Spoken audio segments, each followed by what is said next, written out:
Hey guys, Donnie RightSide here. Bookmakers review. Major League Baseball season is underway. We're about 3 weeks into it.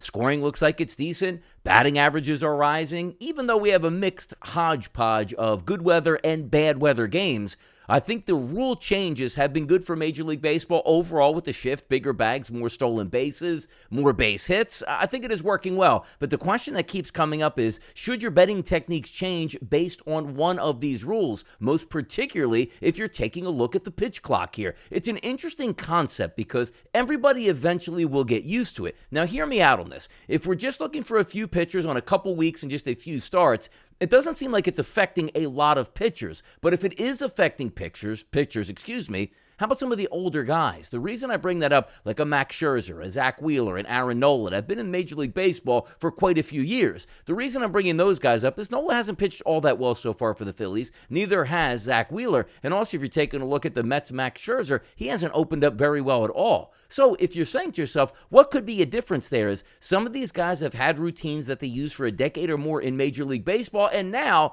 they can't use those same routines. So sort of tinkering just to see what works early on. Now, the difference would be is, and again, we're not using exact pitching diagnosis here to say this is exactly what the issue is, but a lot of these younger pitchers that have come up, they've actually seen the pitch clock much, much more than some of the veteran older pitchers in baseball. So if there is one angle that you could possibly attack and take a look at is until the older veterans get used to the pitch clock, maybe a slight advantage is going to some of the younger guys who have seen the pitch clock and have pitched with it through multiple starts or a year or two in minor league baseball or the independent leagues. It's something to keep an eye on, and the same thing with Major League Baseball hitters. I know we look at it from a pitcher's perspective, but also from a hitter's perspective. Juan Soto, one of the single best players in baseball, said he's struggling right now, getting his timing down from the minute he walks into the box until he has to get ready and the pitcher is ready to throw a pitch. So some early indications here that maybe some of the veteran guys still trying to get used to the pitch clock here. I'm Donnie RightSide for Bookmakers Review, and as always, good luck on those wagers.